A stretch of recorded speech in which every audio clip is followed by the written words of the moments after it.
Bonjour tout le monde. Bonjour, monsieur. Bonjour, monsieur. Bonjour, monsieur. Bonjour, monsieur. Bonjour, monsieur. Bien. Alors, la dernière fois, donc, on a été à, à expliquer la montée de la sève brute chez les plantes. Donc, ceci s'explique par tous les éléments, par tous les paramètres qu'on a rassemblés dans ce qu'on a appelé donc, la théorie de tension cohésion. Alors, on poursuit ce cheminement. Donc, on a vu maintenant comment l'eau se déplace de l'environnement jusqu'aux racines, puis des racines jusqu'aux feuilles. Alors, au niveau des feuilles, cette eau, elle est perdue sous forme de vapeur, et elle va rejoindre l'atmosphère. C'est ce qu'on appelle la transpiration. Alors, cette transpiration se fait à travers des structures anatomiques qu'on appelle des stomates. Donc, c'est des petits pores en fait, qui sont constitués évidemment d'une petite ouverture et de deux cellules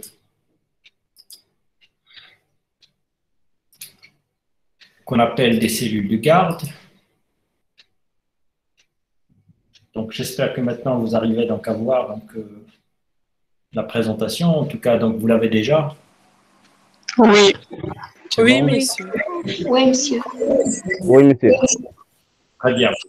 Alors, je disais en fait que cette perte, en quelque sorte, d'eau, en fait, cette sortie d'eau de la plante vers l'atmosphère, se fait par des structures spécialisées qu'on appelle les stomates. Donc, il s'agit d'une petite ouverture, qu'on appelle ostiole, et qui est entourée par deux cellules spéciales qu'on appelle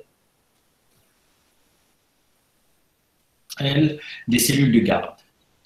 Alors, en fait, c'est à travers cet orifice-là, c'est à travers ce pore que se font tous les échanges gazeux entre la plante et l'atmosphère. C'est-à-dire quand la plante elle respire, c'est-à-dire quand il prend de l'oxygène et qu'il génère du CO2, c'est le CO2, l'oxygène qu'il prend, c'est à travers ses stomates. Le CO2 qu'il dégage va sortir à travers ses stomates. Quand elle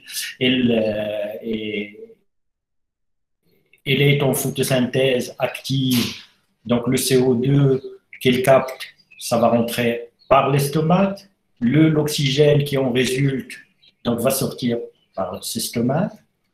Donc, en fait, tous les échanges gazeux se font à travers ces structures-là qu'on appelle ces stomates et qui existent chez les plantes, même les plantes inférieures, c'est-à-dire même chez les ptéridophytes, chez les mousses, elles ont également des stomates.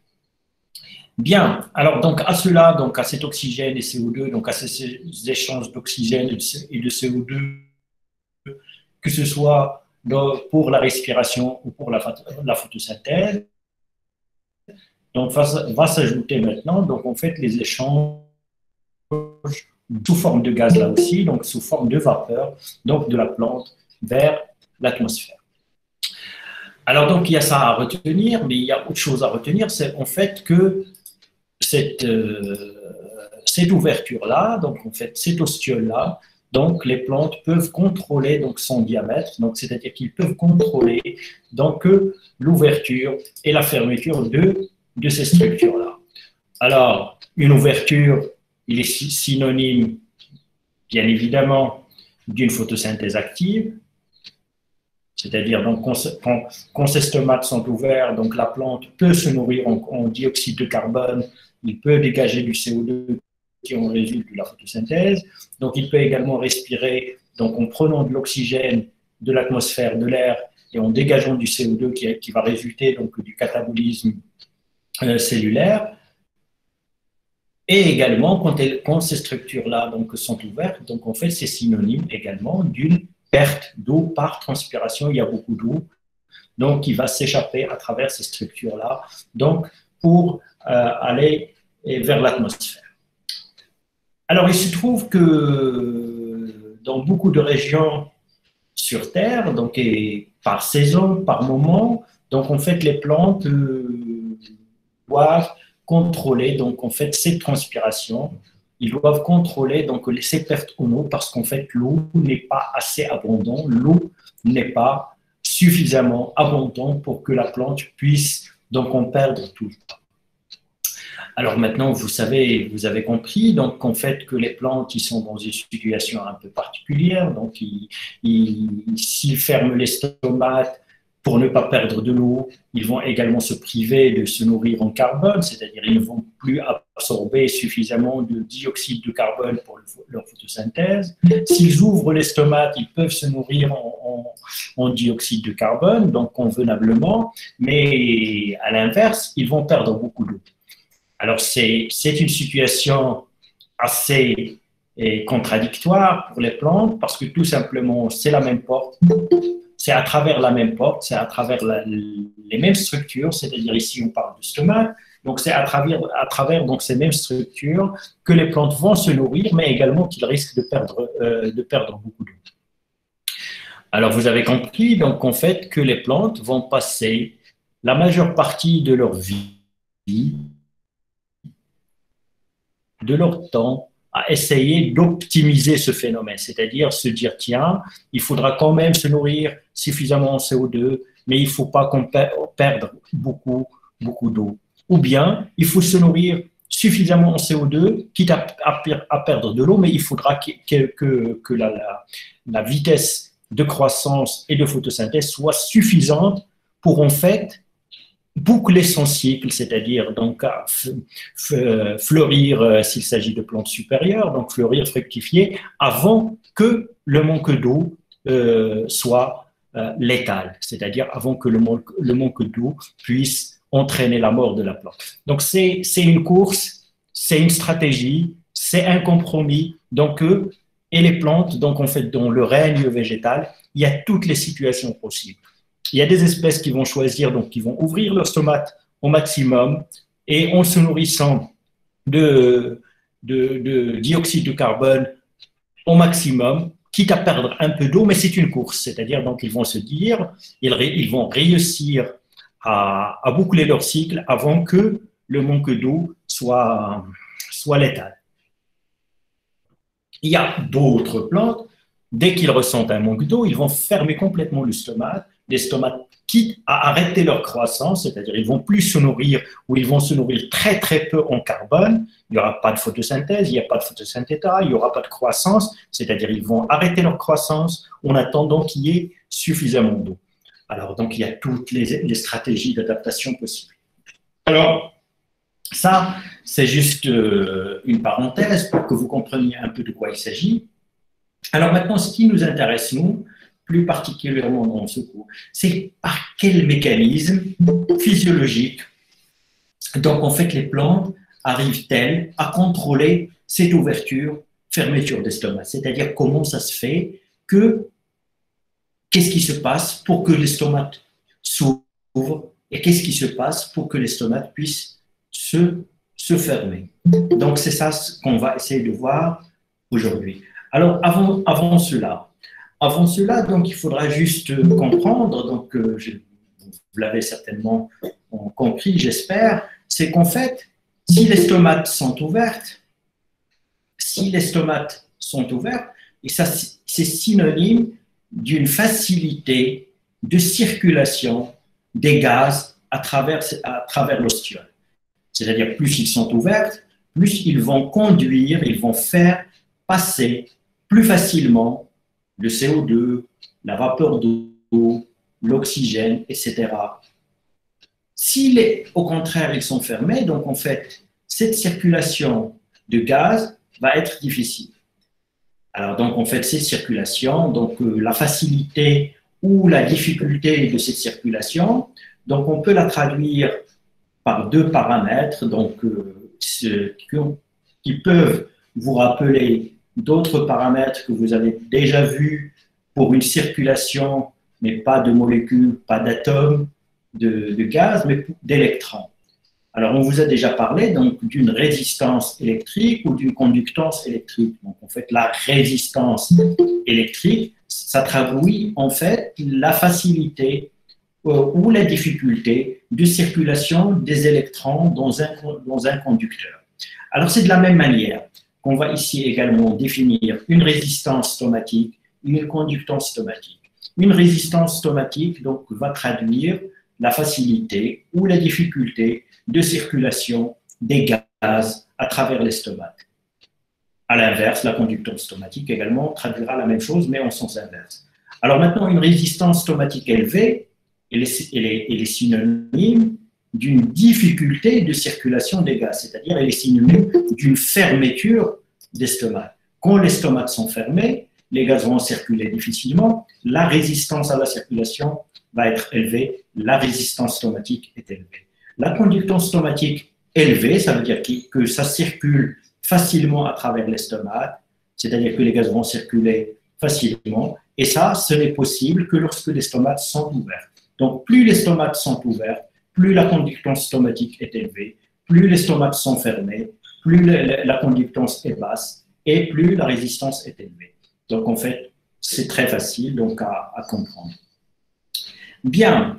Alors maintenant, donc, une fois que vous avez compris ça, donc on peut également se poser une question ou des questions par rapport à ce que j'ai posé, par rapport à ce que j'ai expliqué tout à l'heure, c'est-à-dire lorsque je vous ai dit donc en fait que les stomates font entrer du CO2 donc pour une alimentation carbonée des plantes, mais ils font également sortir de l'eau. On peut se poser la question du rapport entre ces deux éléments. C'est-à-dire, en fait, pour faire entrer combien de CO2, une plante perd combien d'eau. Ou bien il y a une plante pour une molécule d'eau et une plante, donc il fera entrer combien de CO2, ou l'inverse, pour une molécule de CO2, donc la plante, il perdra combien d'eau. Alors ça, ce sont ces deux paramètres-là qu'on appelle taux de transpiration ou efficience d'utilisation de l'eau. Alors, ça dépend des espèces. Alors, ça dépend des espèces et ça dépend du mode de photosynthèse. Alors, certainement, donc, on vous a déjà expliqué, donc il y a le mode classique, donc qui est dans la majorité des cas des plantes, donc le mode C3, le mode C4, et puis les plantes calmes. Alors, en fait, en fonction de ces modes-là et en fonction des espèces, on peut avoir une estimation de ce taux de transpiration ou de cette efficience d'utilisation de l'eau. Pour des plantes C3, donc qui sont les moins économes en eau, c'est-à-dire ce sont les plus exigeantes en eau. Donc en fait, pour assimiler une molécule de CO2, ils perdent en moyenne 500 molécules d'eau. Et voyez un peu le rapport, c'est-à-dire qu'aucune plante puisse assimiler une molécule de CO2, il va perdre 500 molécules d'eau. Donc ça, c'est généralement les moyennes, donc là où se situe donc ce taux de transpiration chez les plantes C3. Chez les plantes C4, c'est à peu près la moitié, c'est-à-dire 250-300, et puis les plantes calmes sont les moins économes, c'est-à-dire autour de 50. C'est-à-dire chez ces plantes-là, donc en fait, donc ils peuvent assimiler une molécules de CO2 et ne perdre que 50 molécules d'eau. Donc voilà, donc ce sont des paramètres physiologiques qu'on peut mesurer et pour déterminer donc l'adaptation, le degré d'adaptation d'une plante au déficit hydrique. Et également on peut déterminer pour évaluer un peu donc en fait l'efficience d'utilisation de l'eau, mais de la même manière l'efficience de sa nutrition carbonée. Donc voilà. Alors maintenant, une fois donc qu'on a compris un peu donc ce qu'il y a autour donc comme paramètres mesurables autour donc de cette ouverture fermeture des stomates, donc cette résistance stomatique, cette conductance stomatique, donc ce taux de transpiration et cette efficience d'utilisation de l'eau. Donc alors maintenant donc on va essayer de s'intéresser à ce que je viens de vous dire à l'instant, c'est-à-dire qu'est-ce qui fait que ces stomates vont s'ouvrir et qu'est-ce qui fait que ces stomates vont se fermer. Alors la première chose qu'on a compris donc, par rapport à ce phénomène-là, c'est qu'en fait que cette ouverture-fermeture des stomates, donc elle est liée au degré de turgescence et de plasmolyse de ces cellules de garde. C'est-à-dire en fait ces cellules-là qui entourent, qui forment l'ostiole, qui forment le pore par lequel donc, entre le CO2 où s'échappe l'oxygène ou le CO2 de la respiration ou par lequel s'échappe la vapeur d'eau. Donc en fait le degré d'ouverture de cette ostiole est lié à la turgescence et à la plasmolyse de ces cellules de garde. Donc de quelle manière? C'est tout simplement c'est que la turgescence des cellules de garde va entraîner l'ouverture de l'ostiole. La plasmolyse des cellules de garde va entraîner la fermeture de l'ostiole. Alors, turgescence, ouverture de l'ostiole, conductance stomatique élevée, résistance stomatique faible, plasmolyse des cellules de garde, fermeture de l'ostiole, fermeture des stomates, résistance élevée et résistance stomatique élevée, conductance stomatique faible. Alors ici, donc, vous avez donc, des photos qui illustrent ça. Donc, ce qu'il faut retenir jusqu'à présent, c'est que l'ostiole, les stomates sont fermés lorsque les cellules de garde sont plasmolysées. Les stomates sont ouverts lorsque les cellules de garde sont turgescentes. Alors bien sûr, ici, donc, je ne présente que deux cas, fermés ou ouvertes. En fait, dans la réalité, les stomates ne sont ni fermés ni ouverts, ils sont plus ou moins fermés, plus ou moins ouverts, c'est-à-dire il y a un degré d'ouverture ou un degré de fermeture. Et ce degré d'ouverture ou ce degré de fermeture, donc il dépendra donc en fait de l'état hydrique des cellules de garde, c'est-à-dire de leur degré de turgescence ou de leur degré de plasmolyse. Bien, alors ça c'est la première œuvre. Alors si on ajoute à ça une autre remarque, donc toute logique, c'est-à-dire on se dit donc que en fait les plantes ils ont besoin d'assimiler du CO2 généralement, donc c'est les plantes C3 surtout, donc ils ont besoin d'assimiler du CO2, c'est-à-dire ils ont besoin de faire rentrer du CO2 dans les cellules du mésophile chlorophyllienne, ils ont besoin de faire ça pendant le jour, c'est-à-dire pendant qu'il y a de l'énergie lumineuse, pendant qu'il y a de la lumière. C'est-à-dire en toute logique là aussi, c'est que cette ouverture des stomates doit se faire le jour, obligatoirement. C'est-à-dire pour qu'il y ait assimilation du CO2, les stomates doivent être ouverts. Pour qu'il y ait l'assimilation du CO2 n'est possible que lorsqu'il y a de la lumière. Donc lorsqu'il y a de la lumière, on s'attend en toute logique à ce que les stomates soient ouverts pour faire rentrer du CO2 pour qu'il y ait photosynthèse. Donc, on soupçonne déjà que la lumière a un effet sur l'ouverture des stomates. Donc ceci donc, peut être démontré assez facilement, donc c'est-à-dire il suffit d'irradier, c'est-à-dire d'illuminer, de mettre de la lumière sur une feuille et regarder les stomates, est-ce qu'ils s'ouvrent ou est-ce qu'ils se ferment donc à la lumière et à l'obscurité. Effectivement, les stomates sont ouvertes dans le cas de la majorité des plantes, c'est-à-dire dans le cas des plantes C3, les stomates sont ouvertes par la présence de la lumière, par l'action de la lumière. Alors, deux éléments ici déjà, c'est-à-dire on sait que cette ouverture ou cette fermeture, elle est liée au degré de turgescence ou de plasmolyse des cellules de garde, mais on sait que la lumière a un effet également sur l'ouverture-fermeture des stomates. Alors, il a un effet. Alors, là aussi, si on y réfléchit en toute logique, donc on peut se poser les questions classiques par rapport à n'importe quel phénomène cause à effet, C'est-à-dire, on peut se dire, est-ce que c'est une action directe? Est-ce que c'est un effet direct? Ou il est indirect? Alors, je m'explique. Alors, c'est-à-dire tout simplement, est-ce que la lumière agit sur les cellules de garde, c'est-à-dire, et il provoque leur ouverture, c'est-à-dire, c'est une action directe, c'est-à-dire, ce sont les radiations électromagnétiques qui provoquent l'ouverture des stomates d'une manière directe.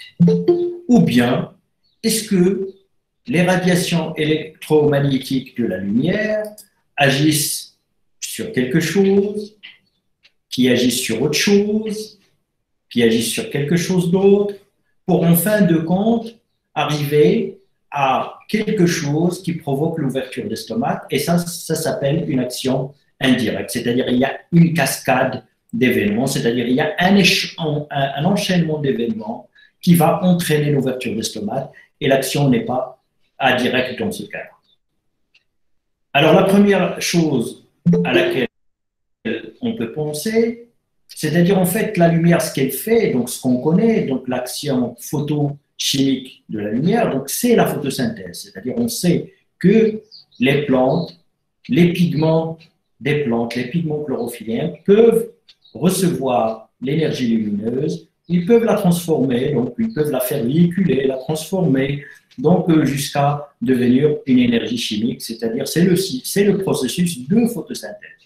Alors on peut se dire en fait que la lumière peut-être, ce qu'elle fait, c'est qu'elle va activer la photosynthèse. Et puis dans le processus photosynthétique, il y a quelque chose qui agit sur les cellules de garde pour les ouvrir. Alors j'ai juste oublié une chose, mais je pourrais la signaler maintenant, donc c'est pas grave, c'est qu'en fait les cellules de garde sont également chlorophylliennes. C'est-à-dire qu'elles ont des chloroplastes, qu'elles sont chlorophyllliennes et qu'elles sont photosynthétiques. C'est-à-dire dans ces cellules-là également, qui constituent les stomates, qui entourent l'ostiole, ils sont également des cellules végétales, chlorophylliennes, photosynthétiques, c'est-à-dire dans leur sein, c'est-à-dire dans leur chloroplaste, il se passe les phénomènes qu'on vous a déjà expliqués concernant la photosynthèse, depuis l'acte photochimique donc, jusqu'à la synthèse des molécules organiques. Alors maintenant, donc, en fait, on en est là, on sait que ce phénomène est lié au degré de plasmolysurgescence, on sait que la lumière provoque l'ouverture des stomates. Maintenant, la question, c'est quoi? La question, est-ce que la lumière, en fait, tout ce qu'elle fait, c'est qu'elle va activer la photosynthèse et qu'il y a quelque chose dans la photosynthèse qui va faire que les stomates soient ouvertes? Ou bien non? Ou bien, en fait, l'action de la lumière sur les cellules de garde, elle est indépendante de la photosynthèse. C'est-à-dire, c'est un autre phénomène, c'est une autre action. Bien. Alors, mais tout cela, quel que soit le phénomène, maintenant, on sait que cette ouverture-fermeture, donc, elle va dépendre du degré de turgescence et de fermeture, turgescence et de plasmolyse des cellules de garde. Alors, turgescence des cellules de garde, ça suppose qu'il y a une entrée d'eau dans les cellules de garde. Alors, tous les transferts d'eau dans la plante, on sait qu'ils sont passifs. Alors maintenant, qu'est-ce qui fait que l'eau va entrer dans les cellules de garde? Si c'est un phénomène passif, comme je viens de le dire, c'est qu'en fait, le potentiel hydrique à l'intérieur des cellules de garde va devenir très bas pour que le potentiel hydrique à l'extérieur reste élevé et comme ça, l'eau va rentrer dans les cellules de garde. Alors, c'est la seule condition. Pour que ces cellules de garde gonflent par de l'eau, c'est-à-dire deviennent turgescentes, la seule condition, la seule solution, pardon, c'est qu'il faut que leur potentiel hydrique, le potentiel hydrique à l'intérieur des cellules de garde, soit plus bas que le potentiel hydrique à l'extérieur. Alors, c'est impératif. Alors maintenant, qu'est-ce qui fait que le potentiel hydrique à l'intérieur des cellules de garde, d'un seul coup, devient très bas? Pour qu'il y ait entrée d'eau, turgescence, ouverture d'estomac. Alors, comment un potentiel hydrique peut-il devenir très bas? Alors, en partant des cellules plasmolysées, où il y a très peu d'eau, comment ce potentiel hydrique va devenir très bas pour qu'il y ait rentrée d'eau? Alors, potentiel hydrique, donc c'est la somme d'un potentiel de turgescence, d'un potentiel soluté, donc c'est ça ce qu'on vous a expliqué déjà. Alors maintenant, donc dans le cas des cellules plasmolysées, donc le potentiel turgescence, elle est déjà nul. Alors maintenant, il ne reste que le potentiel soluté.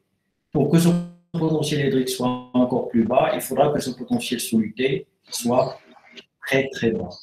Alors, pour qu'un potentiel soluté soit très bas, donc il faudra qu'il y ait plus de soluté tout simplement. C'est-à-dire il faut que ces cellules de garde deviennent très concentrées en soluté. Alors, très concentrées en soluté, potentiel osmotique bas, potentiel hydrique bas et rentrée d'eau. Turgescence, ouverture d'estomac. Donc, on fait la cascade des événements maintenant.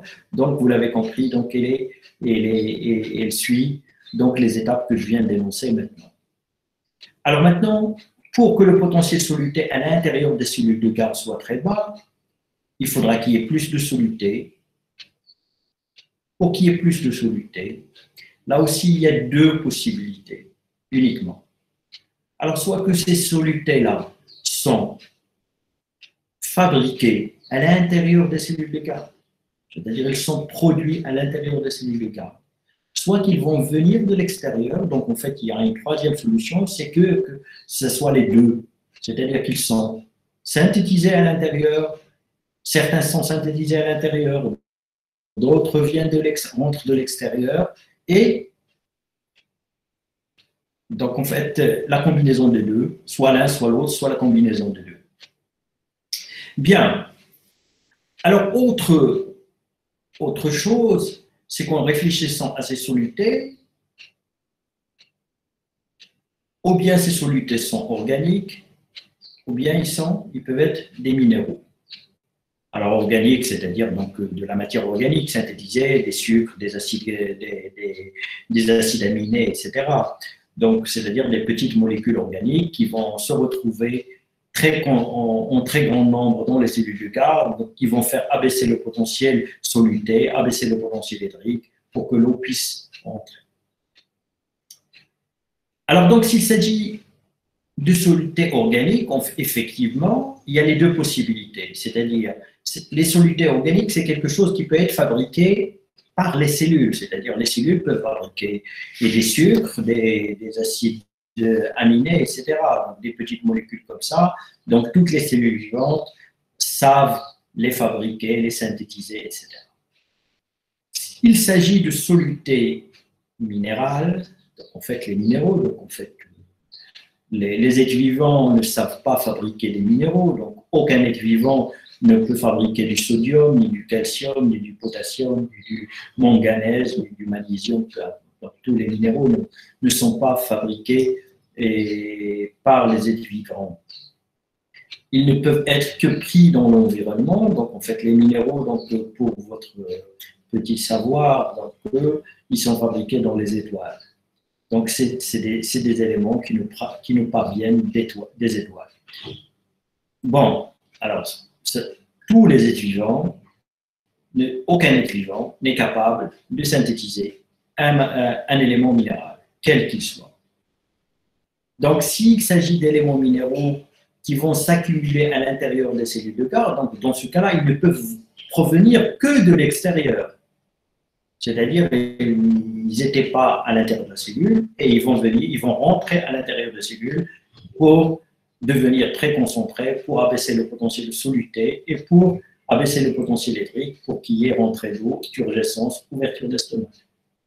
S'il s'agit de molécules organiques, il y a les trois possibilités. Donc, une synthèse à l'intérieur de cellules de garde, une synthèse à l'extérieur et puis une rentrée, et les deux, ou la combinaison des deux. Donc, voilà maintenant, donc, en fait, l'analyse donc, en fait, de la situation. Alors, généralement, c'est très facile comme analyse. C'est-à-dire, il suffit de prendre des cellules de garde turgescentes et analyser ce qu'il y a là-dedans. C'est-à-dire voir qu'est-ce qu'il y a là-dedans comme molécules. Si c'est des molécules organiques, si c'est des molécules minérales, donc, et voir un peu ce qui se passe. Alors, cette analyse-là, en fait, démontre que la turgescence des cellules de garde s'accompagne d'une augmentation spectaculaire des concentrations en potassium. Donc voilà, c'est-à-dire ce qu'on retrouve dans des cellules de garde turgescentes comme élément minéral en grande quantité, c'est le potassium.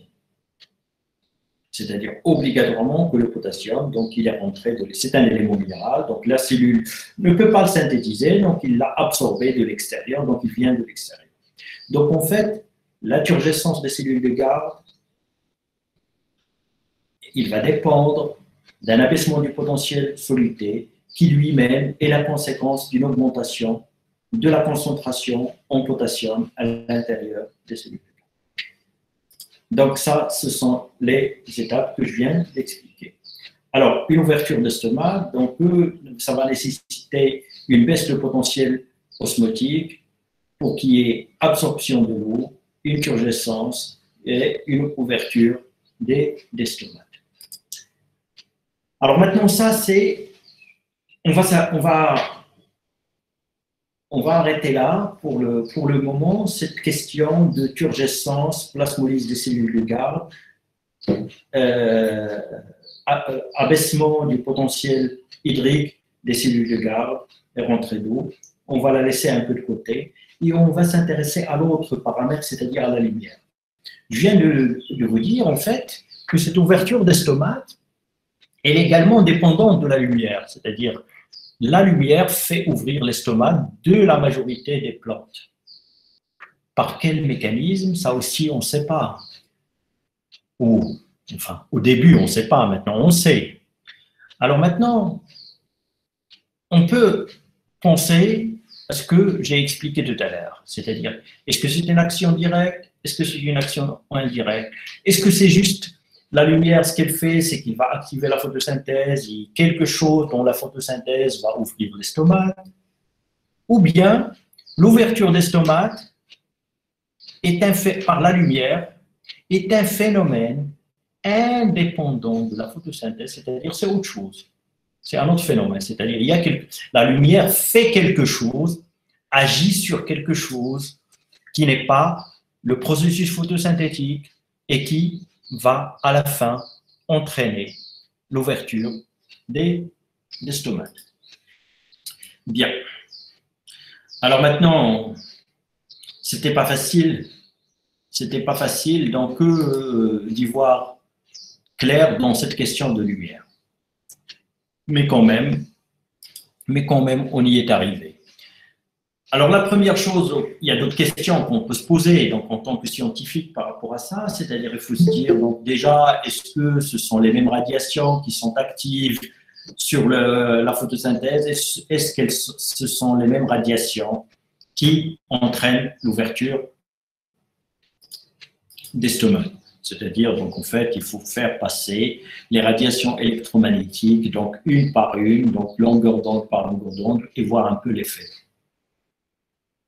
Alors maintenant, donc on s'aperçoit donc en fait que c'est à peu près les mêmes radiations, qui sont actives sur la photosynthèse, ce sont les mêmes qui également entraînent une ouverture des stomates. Alors ça complique un peu la chose jusqu'à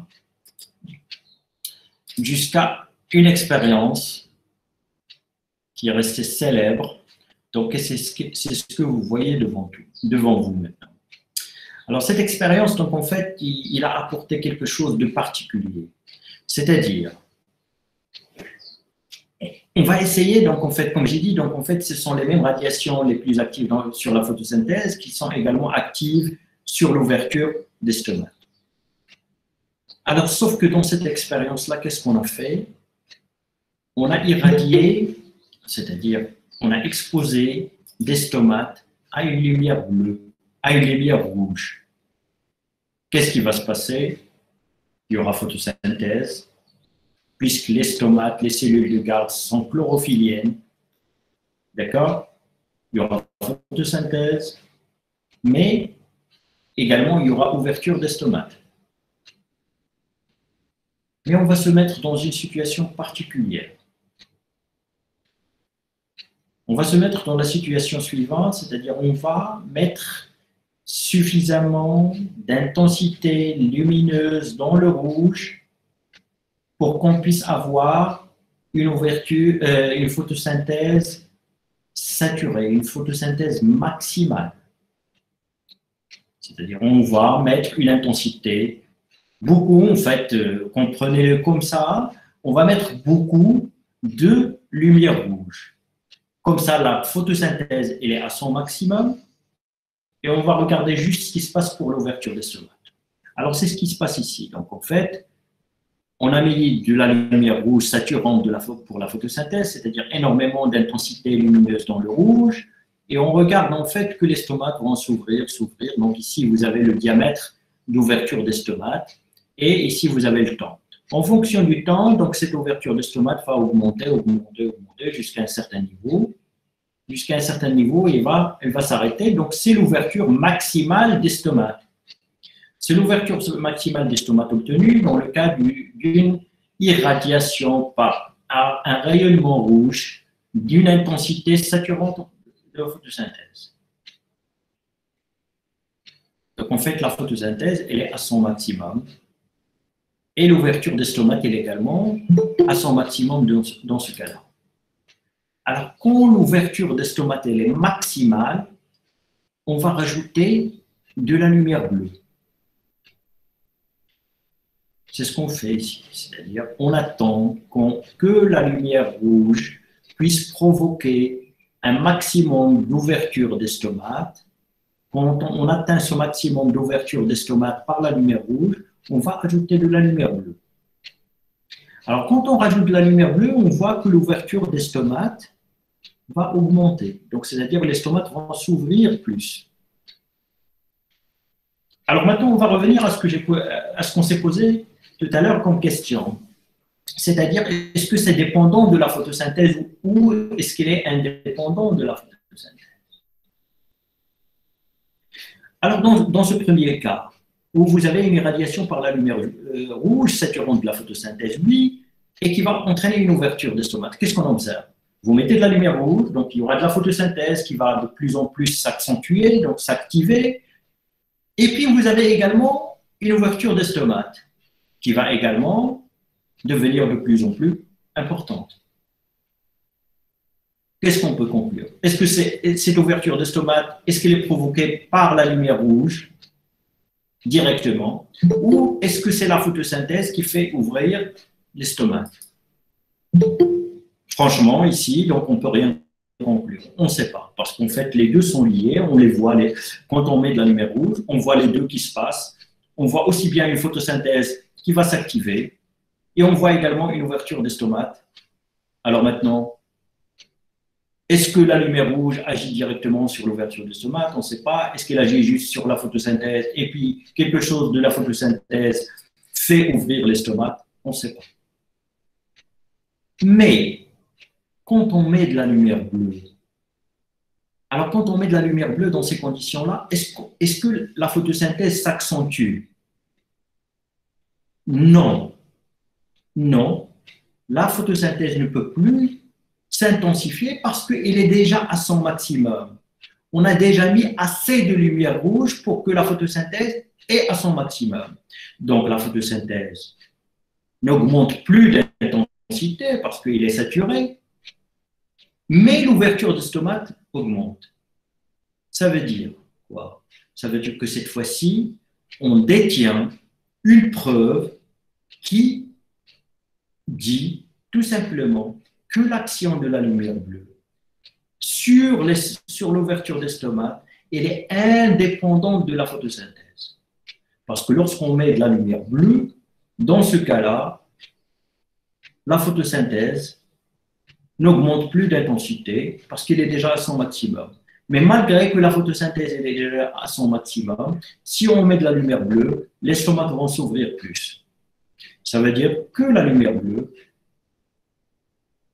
a une action indépendante de la photosynthèse sur l'estomac. Bien.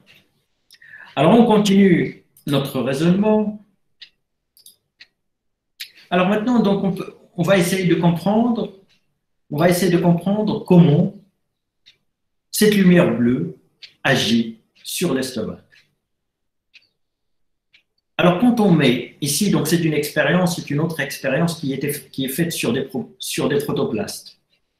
Alors, les protoplastes, c'est tout simplement des cellules végétales débarrassées de leurs parois pectocellulosiques. Donc, en fait, les cellules végétales, vous savez qu'ils ont une paroi et une membrane, contrairement aux cellules animales. Quand on enlève la paroi par une digestion enzymatique, c'est-à-dire on va mettre des enzymes qui vont dégrader la paroi, on va récupérer donc en fait les cellules juste avec leur membrane, c'est ce qu'on appelle les protoplastes. Donc ça s'appelle des protoplastes. Alors on va préparer des protoplastes de cellules de garde. Les cellules de garde, ce sont des cellules végétales, donc ils ont une paroi et une membrane. On va leur enlever leur membrane par une action enzymatique, c'est-à-dire on va dégrader la cellulose, la pectine des membranes par des pectinases, par des cellulases. Et après, on va récupérer les cellules qui maintenant n'ont que la membrane cytoplasmique. C'est-à-dire on va récupérer des protoplastes. Alors, c'est des protoplastes de cellules de garde. On va les mettre dans une solution physiologique, c'est-à-dire on va les mettre en suspension dans un liquide qui a la même osmolarité pour que ces protoplastes n'éclatent pas. D'accord. Alors, on va les mettre dans une suspension comme ça, et puis on va les exposer à de la lumière bleue. Et qu'est-ce qu'on va mesurer? On va mesurer juste le pH. Très simple. Une expérience toute simple. On va regarder ce qui se passe pour le pH. Alors, avant, le pH, bien sûr, à l'extérieur des protoplastes, c'est-à-dire dans la suspension, dans la solution physiologique. Alors, avant, le pH, qu'il était à ce niveau-là, d'accord? Peu importe le niveau, donc c'est parce qu'il est ce qui est le plus important. Mais dès qu'on va mettre de la lumière bleue, le pH, il va chuter. Il va diminuer. Alors, cette diminution, elle est d'autant plus importante que l'intensité de la lumière bleue est élevée. C'est-à-dire, plus on va mettre de lumière bleue, plus la chute, plus le pH va chuter rapidement à l'extérieur des protoplastes. C'est-à-dire, c'est le pH à l'extérieur des protoplastes. Alors, chute de pH, ça vous savez ce que c'est? C'est-à-dire, si le pH diminue, c'est qu'il y a beaucoup de protons H+ dans la solution. Alors, ces protons H+ dans la solution, ils proviennent d'où? Ils proviennent d'où?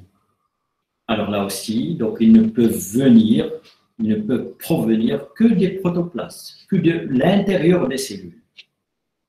C'est-à-dire, dès que vous mettez de la lumière bleue, il y a les protons H+ qui vont sortir à travers la membrane plasmique de ces protoplastes et qui vont se retrouver à l'extérieur.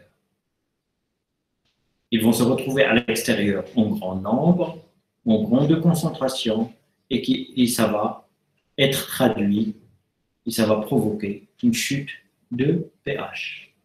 Alors maintenant, on détient là aussi un début de mécanisme d'action de la lumière bleue. Alors en fait, la lumière bleue, il n'agit pas dans ce cas-là sur la photosynthèse, mais il va agir, il va faire sortir des protons H+ des cellules. Donc des protons H+ vont se retrouver à l'extérieur des cellules de garde. Donc ça, c'est ce que démontre cette expérience. Alors maintenant, sortie des protons H+, donc on fait des sorties, des transferts à travers la membrane, on sait que ça fait intervenir des transporteurs. Alors, dans les cellules végétales, on sait que les protons H+, donc le mouvement, le transfert des protons H+, donc il est lié à une action de pompe à protons. Alors, dans le règne animal, on vous a déjà souvent parlé donc, des pompes sodium-potassium. Alors, chez les plantes, il y a très peu de pompes sodium-potassium dans les membranes cellulaires. Mais il y a beaucoup de pompes à protons, c'est-à-dire de pompes à protons H+. Très bien. Alors, on va vérifier maintenant que ces protons H+, ils sortent sous l'effet de la lumière bleue, mais à travers des pompes à protons. Alors, qu'est-ce qu'on va faire? On va essayer d'inhiber les pompes à protons, tout simplement. On va inactiver les pompes à protons. Ça, on sait faire. Alors, on sait que le vanadate inhibe les pompes à protons. Alors ici, vous avez la même expérience avec des cellules de garde. Alors, peu importe ici, on ne mesure pas le pH, mais on mesure la turgescence des cellules de garde. Donc, j'espère que vous faites le lien entre action de lumière bleue, ouverture d'estomac, turgescence, tout ça. Donc, je l'ai expliqué. Donc, cette cascade d'événements, je l'ai expliqué au tout début. C'est-à-dire, quand il y a ouverture d'estomac, c'est que certainement, il y a turgescence des cellules de garde. Alors maintenant, si la lumière bleue fait ouvrir l'estomac, c'est que la lumière bleue provoque la turgescence des cellules de garde. Très bien. Peu importe. Donc ça, vous le gardez quelque part dans votre tête.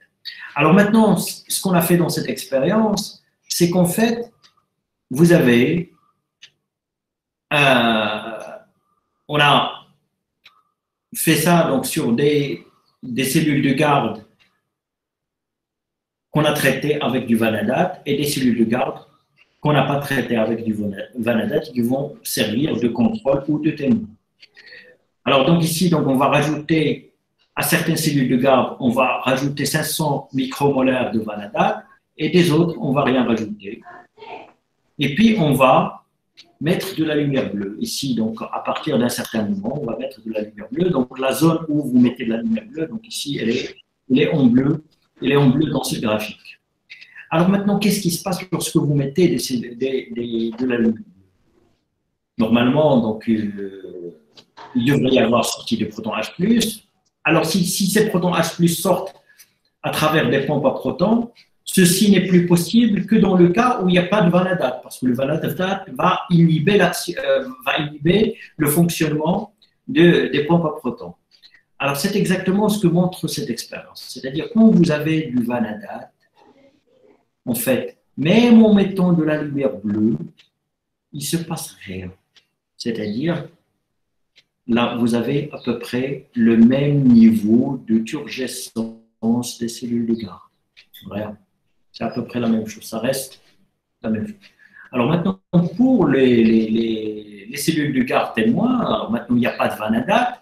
Si vous mettez de la lumière bleue, donc en fait, ils deviennent plus turgescents, c'est-à-dire, donc il y a ouverture d'estomac. Donc le degré de turgescence augmente, donc c'est qu'il y a ouverture d'estomac. Alors, qu'est-ce que ça montre cette expérience? Ça montre en fait que l'action de la lumière bleue,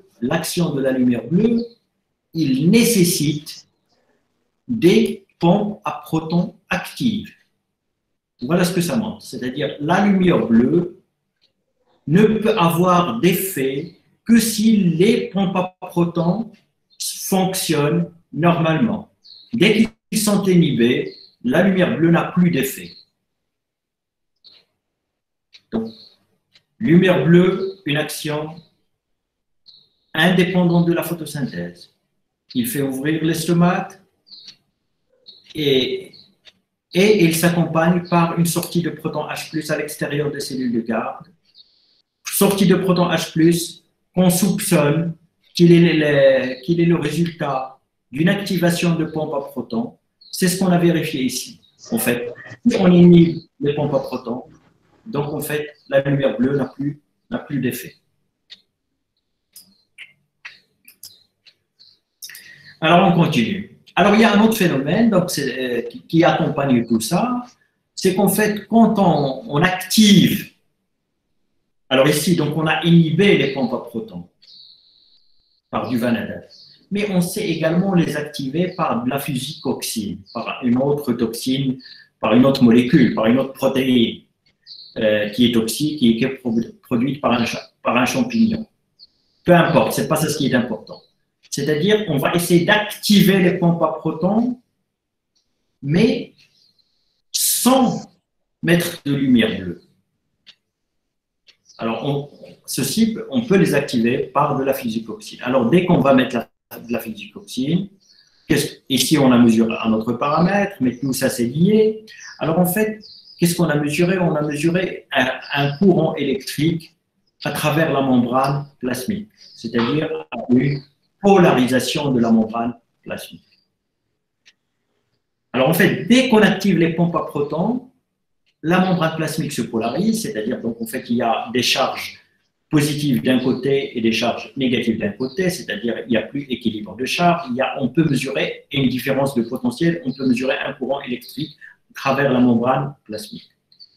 Alors ceci, donc en fait, ça se passe quand on active les pompes à protons.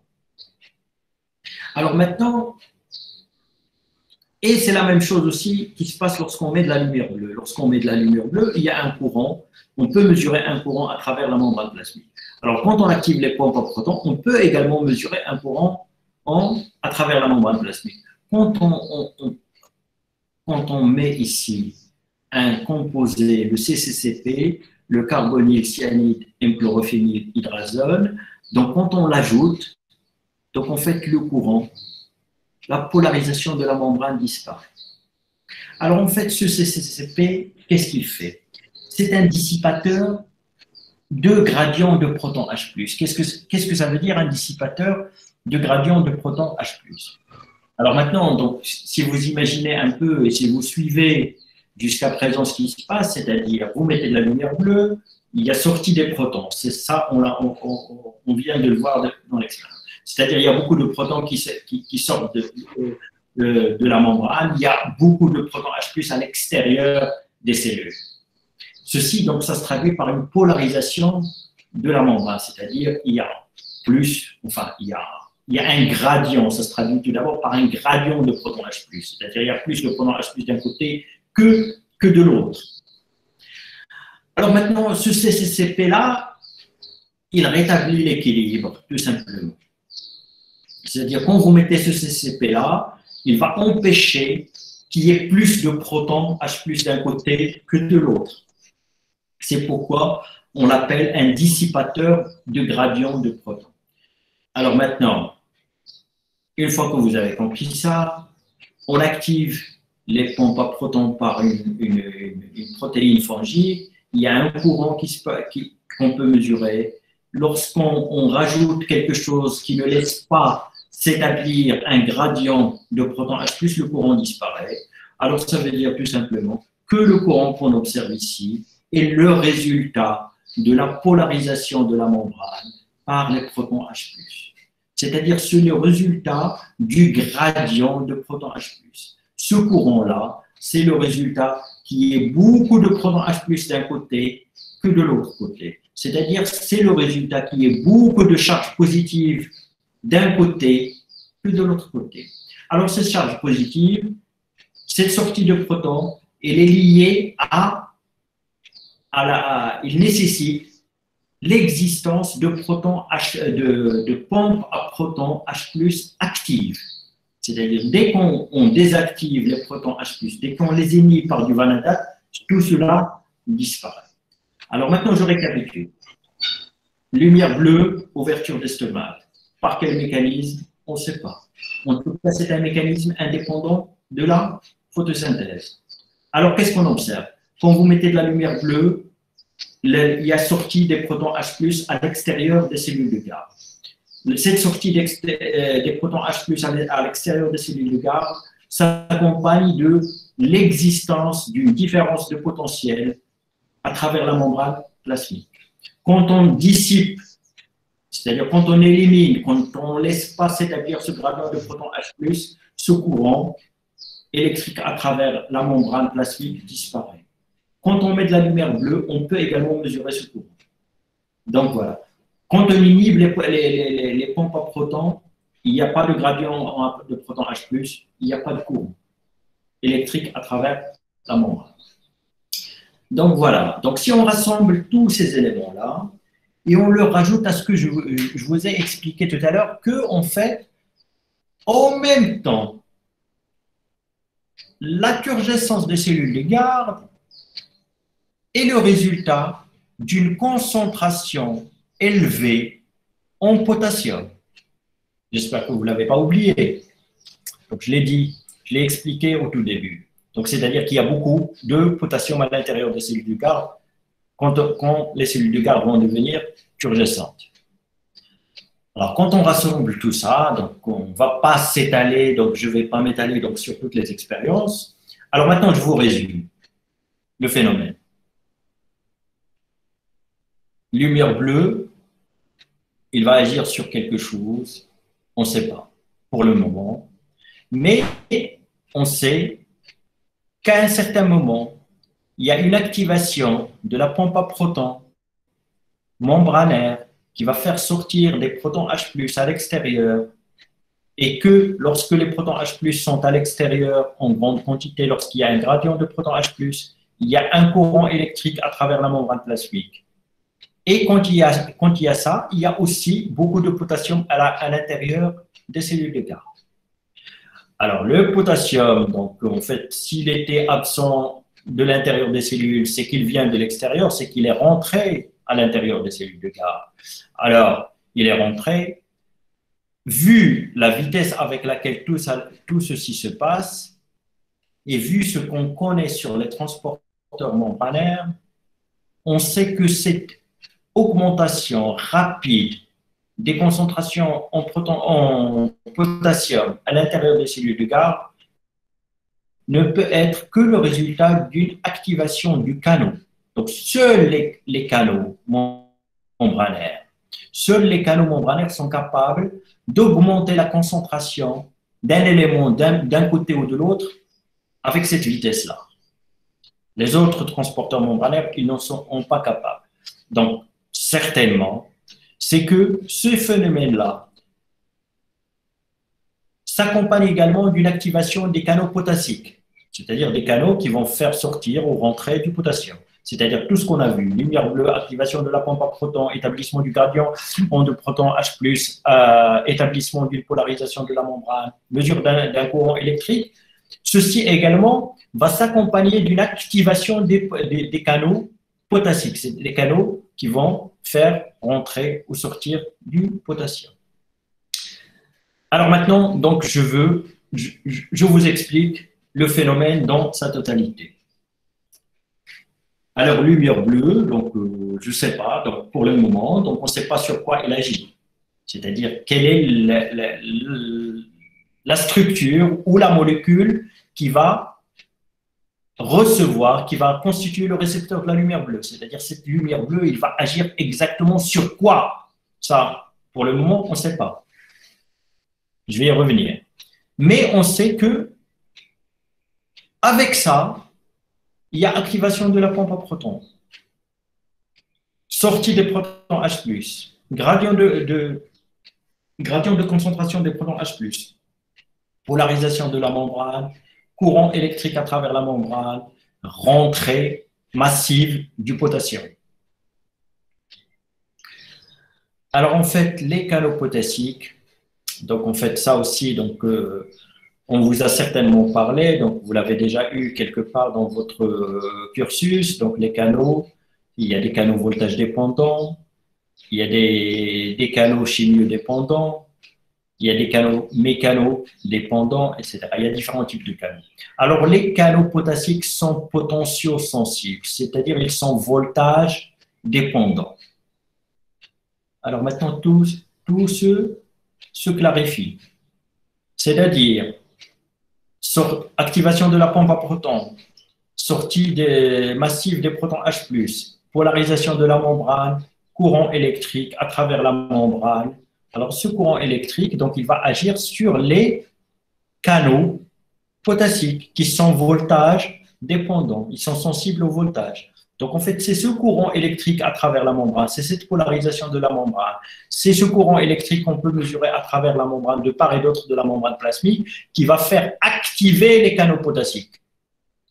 Il va ouvrir les canaux potassiques, le potassium rentre massivement à travers ces canaux à l'intérieur des cellules, le potentiel osmotique à l'intérieur de ces cellules va devenir très bas et l'eau va rentrer par la suite. Donc, voilà le topo général. Alors maintenant, vous allez y ajouter quelques éléments. Vous allez y rajouter quelques éléments. C'est-à-dire, en fait, quand il y a rentrée du potassium, il y a rentrée également du chlore. Potassium chargé positivement, le chlore il est chargé négativement pour garder l'électronégativité. Donc en fait, on va retrouver à l'intérieur des cellules du garde beaucoup de potassium, beaucoup de chlore.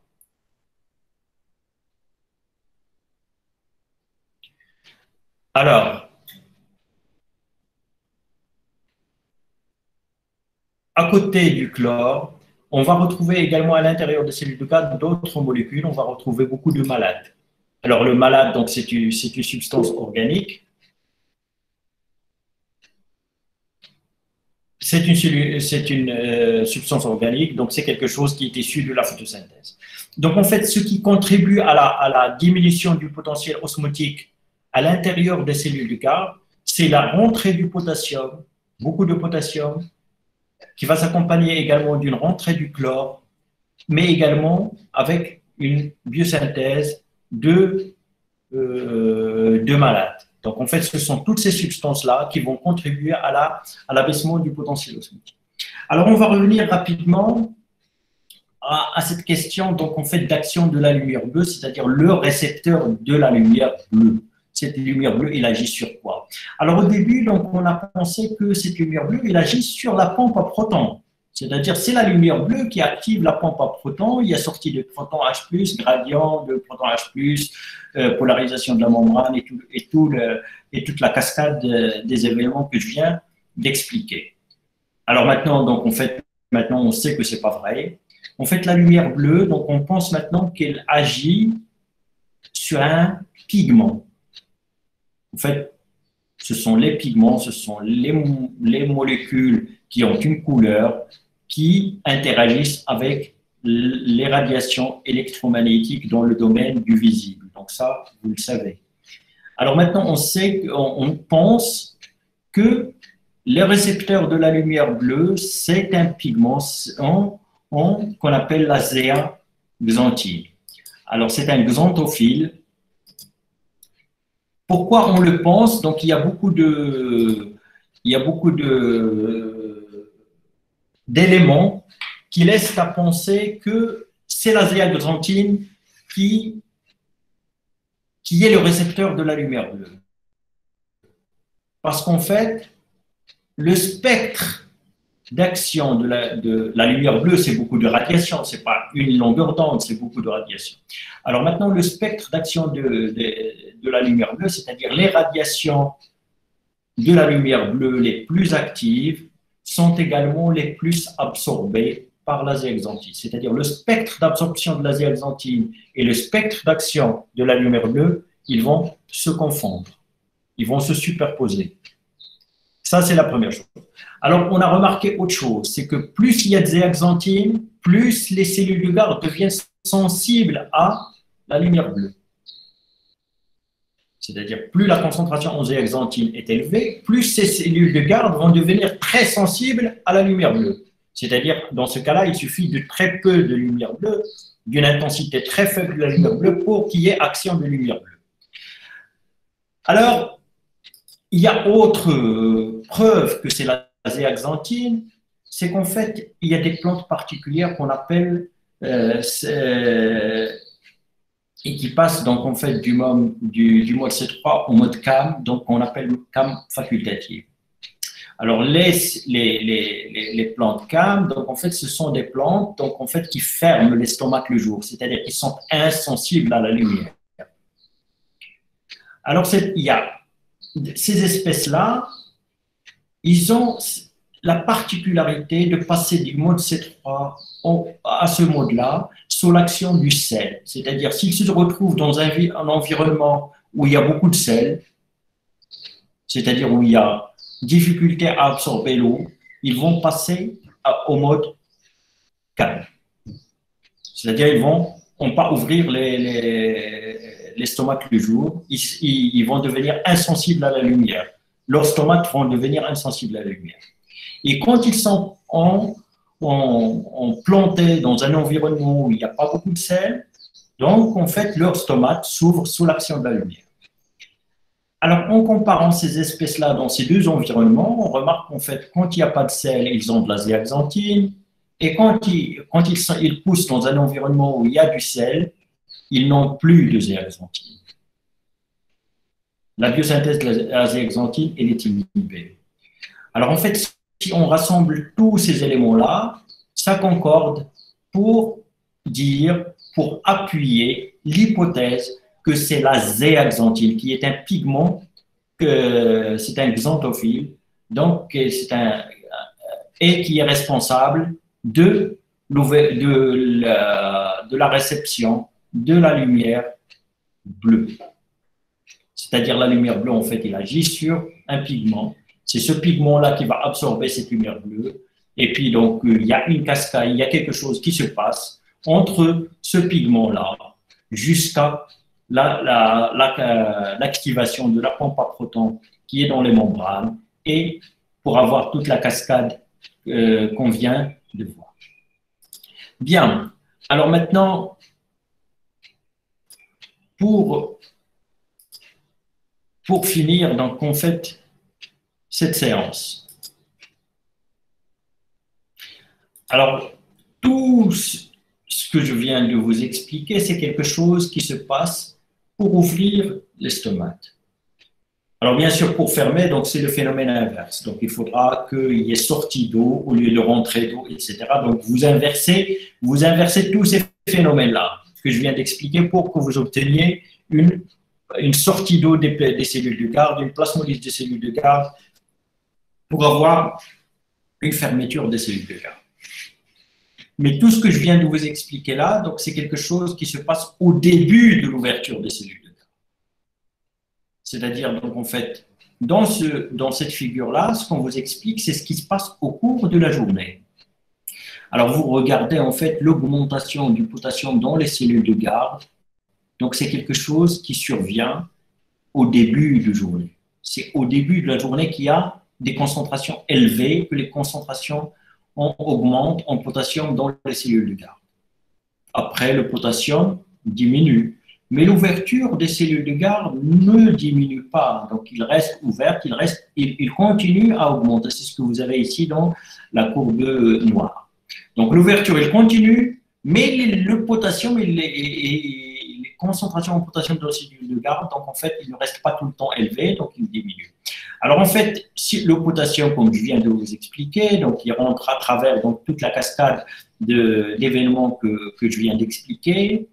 Donc, en fait, le potassium, donc, il est responsable de l'abaissement du potentiel soluté à l'intérieur des cellules de garde pour qu'il y ait entrée d'eau. Alors, si ça diminue, alors qu'est-ce qui contribue à un abaissement du potentiel osmotique des cellules de garde?